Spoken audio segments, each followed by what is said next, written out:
Olá, saudações a todos, eu sou Emildo Coutinho e este é o canal Emildo Coutinho Escritor. Pessoal, eu pensei em gravar um vídeo sobre este assunto, que é a visita do Pablo Marçal à Congregação Cristã CCB, que não é somente a minha igreja, mas sobre ela eu escrevi o meu primeiro livro, História da Congregação Cristã, dos primórdios na colônia italiana em Chicago no século XIX, a reunificação das igrejas na mesma fé e doutrina nos anos 1980. E sobre a história da pesquisa temos esclarecimento dos novos atos, a história de uma pesquisa inquietante. Aqui são os bastidores da pesquisa para escrever o relato, que tem 542 páginas, está na 4ª edição. Então é o seguinte, como eu posto um vídeo por dia, estou tentando, né? Tem hora que eu deixo assim, porque eu não tenho tempo, e quero também diversificar os assuntos, embora seja todos de uma forma ou de outra ligado aos livros que eu escrevo. Pensei, tem que falar sobre isso. Vi uma coisa ou outra, aqui e ali, alguém me perguntou aqui no canal se o candidato à prefeitura de São Paulo, Pablo Marçal, iria à congregação, que ele ouviu isso. Eu falei, olha, eu não ouvi nada, assim. Na hora eu pensei, será que a cúpula, né, o conselho vai se reunir com ele? Sinceramente eu não duvido, embora acho difícil. Aconteceu, né, algo que eu já falei aqui, né, certa vez abrir os microfones para o ministro André Mendonça, né, ministro bolsonarista, numa reunião de uma cidade, eu já falei aqui, todo mundo sabe. Então, eventualmente, né, uma coisa ou outra pode acontecer.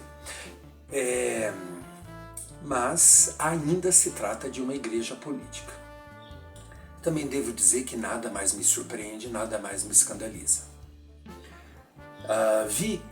Topei aí com o vídeo do Marçal falando que iria.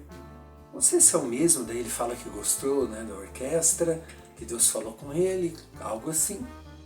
Então ele meio que preparou já, né, lançou ali a propaganda. Ele conhece alguém ou trabalha com ele, eu não sei, tem uma relação lá com ele, eu lembro de ter escutado algo assim, que é da congregação. Então ele já sabia que essa coisa de subir lá no púlpito e pegar o microfone e fazer ali o showzinho dele não ia rolar. Ele já sabia disso. Né? Então, não sei ali o que ocorreu depois daquele vídeo de tietagem, aquelas pessoas ali em volta dele. Não sei se o ministério foi ou se ele foi até o ministério, porque com o André Mendonça tiraram fotos do ministério, né? Por conta que é pastor e tal, enfim, né? Estava na época ali da campanha eleitoral, né? Obviamente foi um ato político. Aquilo ali, sabe, ficou uma mancha, né, nessa administração, não na obra, na administração, digamos, espiritualmente falando. A doutrina continua a mesma. Eu creio que essa é a doutrina apostólica. Enfim, aí quando eu vi aquele povo ali tietando ele, primeira coisa que me veio na mente, como a tietagem é brega. E eu já fui, né, desse tipo de gente. Eu lembro que quando eu me formei na 8ª série, eu que organizei a excursão de formatura e tal, e nós fomos para o Rio de Janeiro e ficamos de plantão na porta da Globo, correndo atrás dos atores. Até depois de grande eu tinha um autógrafo da Cássia Kiss, essa que despirocou aí, que está rezando no meio da rua, carregando uma Nossa Senhora, pedindo que proteja o Brasil de uma invasão, aí não sei se de ET ou de coisas assim que tem na mente doentia dela. E quando eu vi aquele povo tietando ali, criança, né, fazendo aquele gesto lá daquela letra, aquelas irmãs com cabelo longo, aqueles irmãos de terno atrás filmando, a vergonha alheia, sim, fomento para os youtubers, caluniadores e deturpadores e tudo mais, né? Nossa, isso aí foi um prato cheio. Mas eu, Emildo, subjetivamente falando, particularmente falando, pensei, o quanto, além da tietagem ser brega, mau gosto, o quanto ela está ligada à ignorância. E o quanto eu sofri. Primeiro, por ter escrito o livro da congregação, comecei a postar em grupos. E quantos daquele povo ali não fazem parte desses grupos do Face que começaram a me atacar e eu saí de todos, deletei, saí. Não estou mais em nenhum, não precisava, atacando, porque não tem noção de história, de doutrina, não sabe separar as coisas. Talvez ali, não são essa característica, mas isso aí me chamou a atenção. Pensei, imaginei. Agora, o que pegou, que eu tenho certeza, é a ideologia. Eu pensei, esse povo aqui que está tietando esse coach, que pouco sabe da vida dele ou não acredita na vida dele, não acredita em falácias, não sabe o que é demagogia, e vai atrás de alguém que não somente usa o nome de Deus em vão, mas usa para fins políticos. E esse cara, ele é pior do que o outro, por quê? Ele tem grana, ele é rico, ele não faz isso por dinheiro. O outro é um muambeiro, um trambiqueiro, né? Ele é pobre, do subúrbio do Rio de Janeiro, uma família que enriqueceu, colocou os filhos na política, né? Enriqueceu, principalmente o 01, enfim, então é gentalha mesmo, assim, que não tem grana, veio ali. Agora ele não, esse aí ele enriqueceu porque ele é astuto, ele não tem assim a fala, né? Como o outro, ele tem ali o dialeto, a pronúncia caipira de Goiânia, mas ele é preparado, ele fala bem. É meio maluco, né? Quis ressuscitar pessoas, diz que é mais importante, melhor que o rei Salomão, mas enfim, isso aí não adianta, né? Não vai entrar na mente daquelas pessoas que eu fiquei imaginando. O que eu quero dizer direto ao ponto, essas pessoas, se quem não tiver consciência política, consciência de classe, enfim, consciência sã, esse cara pode chegar à presidência. E aqueles ali paparicando ele são os que colocariam tal pessoa na presidência e ia fazer tudo o que fez. E nós sofremos durante 4 anos, e olha que batalha acirrada para reverter a história diante de tudo o que fizeram para evitar o votos por outro candidato, né? Pararam o ônibus lá no Nordeste e tudo aquilo.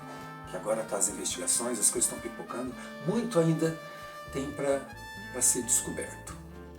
Aí eu pensei, tudo que eu passei, fui perseguido aqui no Paraná, que tem essa mesma ideologia, porque eu critiquei esse ex-presidente em sala de aula, logo eu vou começar a postar vídeo aqui. E a minha vida é tão assim, um dramalhão, é interessante para quem escreve, porque por conta do relato da história da congregação cristã, o assessor do ex-presidente entrou em contato comigo, assessor internacional. Depois eu vim a saber que era um nazifascista, fazia gestos de supremacia branca, estava sendo investigado, enfim, depois estourou a bomba, ele desapareceu em relação à minuta golpista, né? Supostamente foi ele que escreveu. Então assim, eu pensei, esse povo vai colocar esse cara novamente, se vacilar, se deixar que a elite começa a fazer tudo o que ela fez nesses anos aí recentes. Então, quando eu olhei aquele povo paparicando, me veio isso à mente. Falei, como usar o nome de Deus, falar o que o povo quer ouvir? E como eu falei, pior porque ele tem seus milhões, 190 e pouco milhões, construiu casas na África. Ele já está preparando, ele está fazendo propaganda, caridade como propaganda já. Ele é muito astuto. E pior, como eu falei, ele não quer dinheiro como a outra família. Ele quer poder. Ele quer poder. Ele tá bancando a campanha dele. Isso é perigoso. Isso é perigoso. E claro, daí eu pensei, essa gente são aqueles que acreditam em mamadeira de piroca, em banheiro unissex, onde um marmanjo vai fazer xixi do lado de uma menininha indefesa, persegue professores com a tal ideologia de gênero que só existe na cabeça deles, acreditava que igrejas iam ser fechadas, acredita, enfim, em coisas absurdas, apocalípticas, assim, no mau sentido. Tudo isso me veio à mente quando eu vi aquela paparicação. E fazendo aquele gesto, criança, né? Que a criança cresce já naquele meio. Quando eu fui perseguido, que o país inteiro, fora de brincadeira, não é força de expressão, me ameaçando, dizendo que ia me matar a paulada, isso, aquilo.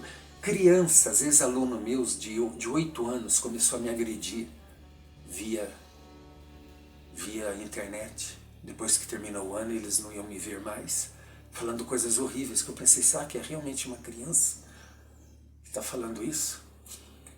Agora eu creio sim que Deus, né, pode fazer obras e reverter, até onde eu sei, não está na pesquisa, não está muito assim, mas claro, política sempre tem surpresa.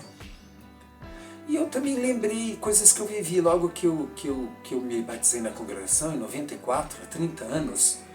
Um deputado entrou em contato comigo, queria falar na congregação, deputado estadual, não sei se hoje ele é federal, pastor, vamos colocar, pastor Mangueira, pseudônimo, né?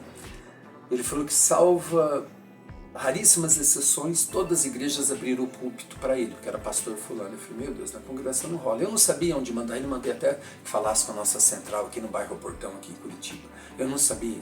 Ele sabia que eu era da congregação e eu editava um jornal e ele tinha uma coluna, né? Depois, em 94, quando eu me batizei na congregação, eu já era jornalista, recém-formado, trabalhava com um deputado federal. Eu vou contar esse testemunho aqui e já vou finalizar. E esse deputado federal, quando eu me batizei, ele ficou possesso, porque ele perdeu ali a pessoa que sempre estava do lado dele, ia onde ele ia, né? Era motorista, era tudo, era escravo, era jornalista, era capacho, companheiro de todas as horas, inclusive das farras dele. Aí quando eu me batizei, eu falei que eu já não poderia mais ir onde eu ia e que eu queria ficar só no escritório. Resumindo, a esposa dele descobriu que eu viajava com ele e tal, mandou que me dispensasse assim, sem direito, sem nada. Eu era muito temente, assim, não entrei com os meus direitos, com uma ação. Se fosse hoje eu não faria isso, porque não tem nada a ver uma coisa com a outra. A gente tem que saber separar as coisas, igual eu estou falando aqui política, a gente tem que saber separar, não ser vítimas aí de falastrões, assim como ir atrás dos nossos direitos também. Claro que Deus pode fazer obra, mas a lei está aí para nós também, né? E a consciência, a informação também. Enfim, saí com uma mão atrás, outra na frente e tal, e essa mulher virou ali o demônio, mandou ele embora e tal. E eu, assim, passei por momentos difíceis. Tem um vídeo aqui que eu falo sobre um jornal onde eu trabalhei, que agora é uma emissora de TV famosa. Enfim, aquilo ali foi logo que eu saí, eu vou colocar os links aqui embaixo, que eu saí do trabalho ali com ele, mandado embora, tal. Eu só sofri depois. E ligava algumas vezes para ele, mendigando uma posição, nunca me ajudou. E teve um dia que eu pensei assim, Senhor, eu que te sirvo, né, tô aqui padecendo, sofrendo todos esses anos, essa pessoa, né, assim, né, 8 vezes reeleito. Aí eu fiquei sabendo, logo depois, que a esposa dele tinha sofrido um acidente, estava vegetando numa cama. Vegetando, consciente e vegetando. E pouco tempo depois, numa estrada rural do oeste do Paraná, ele virou assim, estava dirigindo um carro, um caminhão, alguma coisa que bateu nele, ele quebrou o pescoço, enfim, morreu. Pouco tempo antes que eu pensei, eu falei, nossa, a gente serve a Deus, sofre tanto essa pessoa, né?